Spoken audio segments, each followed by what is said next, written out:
Hello student, कक्षा 10वीं में पूछा जाने वाला सबसे महत्वपूर्ण सवाल जो कि 4 अंक का पूछा जाता है और बच्चे डर जाते हैं कि 4 अंक में विलोपन विधि पूछ लिया और हमसे x और y का मान निकालते नहीं बन रहा है और 2 समीकरण दिए हैं और 2 समीकरण से x और y का मान निकालें तो निकालें कैसे, समझ में नहीं आता है बच्चों को। बच्चे बहुत ज़्यादा कंफ्यूज हो जाते हैं, लेकिन मैं आपको बहुत ही आसान तरीके से बताने वाली हूँ विलोपन विधि को हल करने की एक ऐसी ट्रिक जो कि आपने कभी नहीं देखी होगी। और वीडियो को लास्ट तक ज़रूर देखिएगा, हर एक स्टेप को बहुत अच्छे से समझिएगा क्योंकि वीडियो आपके लिए बहुत मददगार साबित होने वाली है, ताकि आपको ये वीडियो देखें तो आपके जो 4 अंक हैं वो पेपर से गायब ना हो जाएं, पूरे आपको 4 अंक विलोपन विधि के मिलें। इसलिए वीडियो लास्ट तक ज़रूर देखें। चलिए चलते हैं अब सवाल की ओर। आज का महत्वपूर्ण सवाल है विलोपन विधि का x धन y बराबर 5 और 2x ऋण 3y बराबर 4। इसमें आपको 2 समीकरण दिए होते हैं और आपसे कहा जाता है और x और y का मान निकालिए। तो देखिए कैसे निकालेंगे, बहुत अच्छी आसान ट्रिक है। देखिए सबसे पहले मैं क्वेश्चन को वैसे का वैसे लिखूंगी, x धन y बराबर 5, 2x ऋण 3y बराबर 4। इसको दे देंगे समीकरण नंबर 1, इसको दे देंगे समीकरण नंबर 2। अब यहाँ से चालू होती है बेटा ट्रिक। सबसे पहले क्या करना है, आपको लेना है पेंसिल से एक लाइन ऐसी ड्रॉ करनी है। ठीक है, लाइन ड्रॉ कर ली है आपने। उसके बाद आपको देखिए यहाँ पर कंफ्यूज ना हो इसलिए बता रही हूँ मैं ट्रिक। ये यहाँ पर विलोपन विधि नाम के ही जैसी है, विलुप्त करनी है कोई एक चीज़। या तो आप x को विलुप्त कर सकते हैं या तो आप y को विलुप्त कर सकते हैं, कोई भी एक चीज़ आपको लेकिन एक सी होनी चाहिए। या तो x के मान आप 1 से लिख लीजिए या तो y के मान आप 1 से ले आइए और उसको विलुप्त कर दीजिए, मतलब अच्छे से पूरा गायब कर दीजिए, तो आपके उससे x और y के मान आसानी से निकलेंगे। देखिए कैसे, समझिए। यहाँ पर देखिए, यहाँ पर कुछ नहीं है, मतलब क्या है, यहाँ पर 1, यहाँ पर नीचे लिखा है 2 तो मैं यहाँ ऊपर करूँगी 2 का गुणा। यहाँ पर ऊपर लिखा 1 तो मैं नीचे करूँगी 1 का गुणा। ये चीज़ समझ में आई आपको। तो यहाँ पर अपन कक्षा 10वीं इसलिए प्रॉपर स्टेप लिखेंगे जो किए हैं वो लिख रहे हैं। देखिए समीकरण 1 में काय का गुणा कर रहे हैं अपन, 2 का। समीकरण 1 में 2 का गुणा व समीकरण 2 में, अब देखिए समीकरण 2 में काय का गुणा कर रहे हो आप, 1 का गुणा करने पर। ठीक है, इतना लिखिए। अब गुणा करते हैं। देखिए 2 का गुणा आप 1x में करोगे तो क्या आएगा, 2x धन 2 का गुणा y में करोगे तो 2y बराबर 2 का गुणा 5 में करोगे 5 दूनी 10।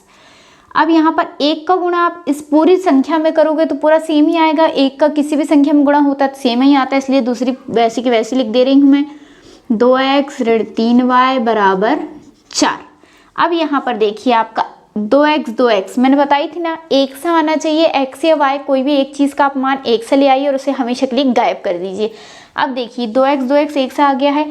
अब यहाँ पर आपको एक चीज़ याद रखनी है कि विलोपन विधि में चिन्ह बदल जाते हैं।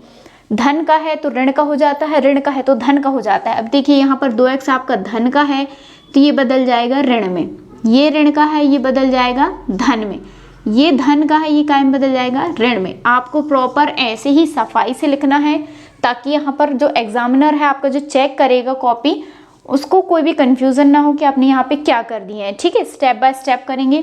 अब देखिए 2x में से 2x घटेगा, क्या हो जाएगा यहाँ पे 0। धन का 2y धन का 3y कितना हो जाएगा, धन का 5y जुड़ जाएगा, 2 और 3 5y। धन का 10 और ऋण का 4, 10 में से 6 गया कितना बचेगा, वो 10 में से 4 गया कितना बचेगा 6। अब यहाँ पर देखिए आपको y का मान लाना है तो ये जो 5 है इसके साथ काय में है, गुणा में है, तो गुणा वाली संख्या काय में चल जाती है, उस तरफ ले जाती है तो भाग में। देखिए आपका y का मान सिर्फ कुछ स्टेपों में आपका y का मान निकल के आ चुका है। अब इस y के मान को क्या लिखेंगे, यहाँ पे y के मान को अब चाहे तो समीकरण 1 में या चाहे समीकरण 2 में लिख सकते हैं। y के मान को मैं समीकरण 1 में रख रही हूँ। ठीक है, समीकरण 1 में रखने पर अब देखिए समीकरण 1 क्या है, यहाँ पे लिख दे रही हूँ मैं। समीकरण 1 है अपना x धन y बराबर 5। अब यहाँ पर जहाँ पर ये y है, y बराबर क्या है अपना 6/5, इसलिए y की जगह में क्या लिखेंगे अपन 6/5। देखिए x धन 6/5 बराबर 5। अब यहाँ पर x के बटे में कुछ नहीं, मतलब क्या है 1। ऐसे सिचुएशन आने में अपन क्या करते हैं, लघुत्तम लेते हैं। सबसे पहले 5 और 1 का लघुत्तम लेंगे, कितना आएगा 5 एकम 5।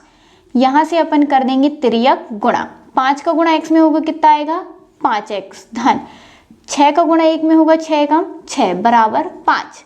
अब यहाँ पर देखिए सिर्फ आपका x बच रहा है और बाकी सब संख्या है। तो अब आपको x का मान निकालना है, तो आप जो समीकरण हल करने वाला मेरा जो पिछला वीडियो है आप उसमें जाकर देख सकते हैं। x और y के मान अगर आपको निकालने हैं तो आसानी से कैसे निकाल सकते हैं, मैंने आपको उसका वीडियोस दी हूँ, इसलिए मेरे वीडियोस में जाकर, चैनल में जाकर मेरे वीडियो को ज़रूर देखिएगा कि समीकरण हल कैसे करना है, वो भी आसान तरीके से। उसमें आपको x और y के मान निकालना आसानी से बन जाएगा। अभी चलते हैं यहाँ पर, देखिए x का मान निकालना है तो आपको क्या करना पड़ेगा, सभी चीज़ों को एक एक करके उस तरफ पहुँचाना पड़ेगा और चिन्ह बदल जाएंगे। सबसे पहले बटे वाला पहुँचाते हैं, ये बटे में 5 उस तरफ जाकर क्या बदल जाएगा गुणा में, तो ये क्या हो जाएगा 5 गुणित 5, ये 5 बटे में था उस तरफ चले गया गुणा में, ये क्या हो गया 5x धन 6 बराबर 5 25। अब यहाँ पर 5x बराबर 25, अब मैं 6 को भी पहुँचा रही हूँ, धन का 6 है उस तरफ जाके कायम बदल जाएगा ऋण के 6 में। यहाँ पर 5x बराबर कितना हो जाएगा, 25 में से 6 गया तो आपका 19। अब यहाँ से x का मान निकालना है, अब 5 को भी उस तरफ पहुँचा रहे हैं, यहाँ पर गुणा में है उस तरफ जाकर कायम बदल जाएगा, वो यहाँ पर चल जाएगा ये आपका भाग में।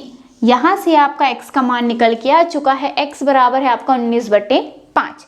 देखिए कितने आसान तरीके से और कुछ ही स्टेपों में आपका x और y का मान बहुत ही आसान ट्रिक से निकल के आ चुका है।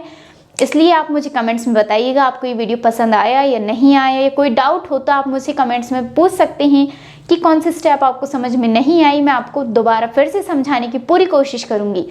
और आपके दोस्तों के साथ इस वीडियो को ज़रूर शेयर कीजिएगा ताकि उनके भी जो बोर्ड परीक्षा में जो गणित में विलोपन विधि का जो सवाल आने वाला है वो उनसे छूट न जाए, 4 अंक उनको भी पूरे मिलने चाहिए। इसलिए अपने दोस्तों के साथ वीडियो को शेयर ज़रूर कीजिएगा।